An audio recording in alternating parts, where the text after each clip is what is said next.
দিও দয়া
বাবা ওরে পুত্র যুধিষ্ঠির দেখ বাবা এই নকুল সহদেব আমি আর কাটতে পারছি না রে খোকা আমাদেরকে আর হাঁটতে পারলিস রে বাবা কিন্তু মা মাগো জনে জন অবশ্য স্বর্গতকে বুঝিয়েছি মা আমার আমাদেরকে হাঁটতেই হবে মাগো তাহলে ওই দুর্যোধনের মুক্ত যদি দেখে ফেলে মা আমাদেরকে মেরে ফেলবে মাগো আমাদের যে অকালে প্রাণ যাবে মা ভীমসেন বলছেন চিন্তা নেই দাও চিন্তা নেই শোনো দাও আমাদের 6 জনা থেকে 3 জনা হয় তাহলে কেমন হয় কি বললি রে ভাই 6 জনা থেকে 3 জনা এই কেমন করে সম্ভব রে ভাই সম্ভব দাদা সম্ভব আমি তুমি আর অর্জুন যদি মাথা ঘুরতে নকল সহজে পেশ করতে তুলিনি তাহলে আমরা 6 জনা থেকে 3 জনা হলাম না বলো বলো বলো কিনে বলো রে ভাই হ্যাঁ তাহলে তাই কর কিন্তু এই সারা কিন্তু নয় রে ভাই চল ভাই মা এবং সহোদরদের কেস করতে করে আমরা হস্তিনাপুর থেকে অনেক দূরে চলে যাই রে ভাই অনেক দূরে চলে যায় তাই মাথা ঘুরতে অন্য কৌশল কেস করতে করে যুধিষ্ঠির ভীম এবং অর্জুন চলেছেন হস্তিনাপুর থেকে অনেক দূরে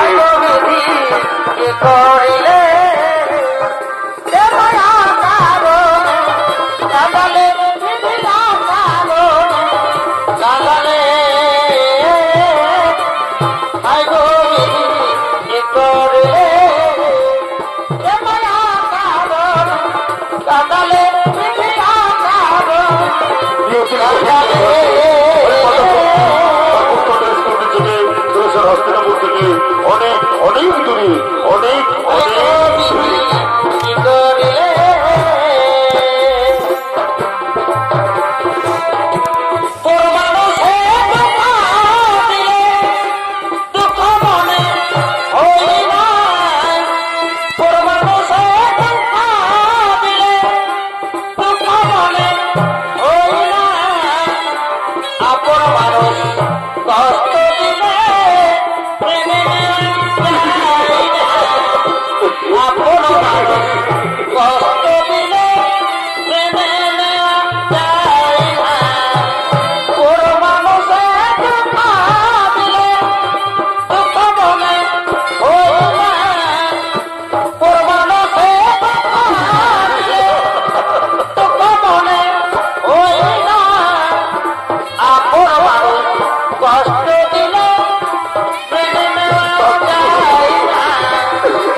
এই বড় বৃক্ষের তলায় আমরা আজকে রাতটুকু কাটিয়ে দেয় কিন্তু মা বাবু জননী জন্মভূষ্ঠ স্বর্গ তুমি করিয়েছি মা আমার আমরা যদি বড় বৃক্ষের তলায় রাতটুকু কাটিয়ে দিই তাহলে ভয়ঙ্কর শব্দ যেন আর বাঘ শিখবো আমাদের যে খেয়ে ফেলবে বাবু আমাদের যে অকালে প্রাণ যাবে মা ভীমসেন বলছে চিন্তা নেই দাদা চিন্তা নেই যাও দাদা যাও তোমরা মায়ের বলে মাথা রেখে নিশ্চিন্তে ঘুমিয়ে পড়ো আমি মহাবলশালী ভীমসেন একাকে গভীর গ্রহণ করা দেবো দেখি কোন যত যেন আর তোমাদের কি ক্ষতি করতে পারে যাও দাদা যাও তোমরা মায়ের বলে মাথা রেখে নিশ্চিন্তে ঘুমিয়ে পড়ো তাই মাথা গুন্তির বলে মাথা রেখে যুধিষ্ঠির অর্জুন নকুল সহদেব ঘুমিয়ে পড়লেন আর মহাবলশালী ভীমসেন একাকি পাড়া দিয়ে চলেছেন সেই গভীর গণরণ্য সে অরণ্যে বাস করে রাক্ষস ভাই বোন হিড়িম এবং হিড়িম্বা তারা নিত্যগতি করতে করতে মনোমুগ্ধ করতেছেন আগমন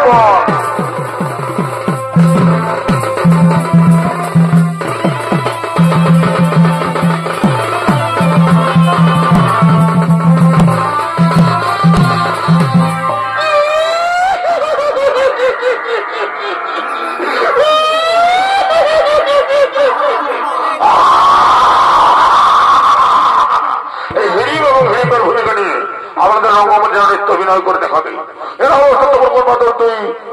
নতুন শিষ্য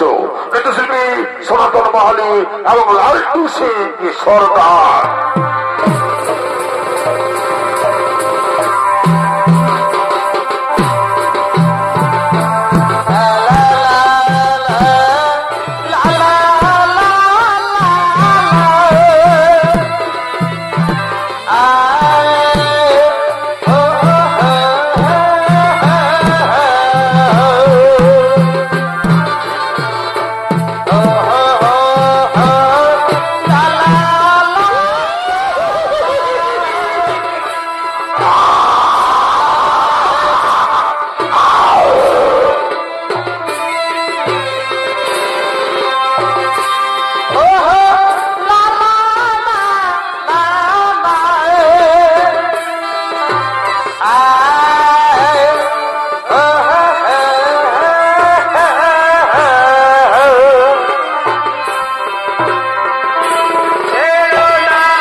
কোথায় রইলা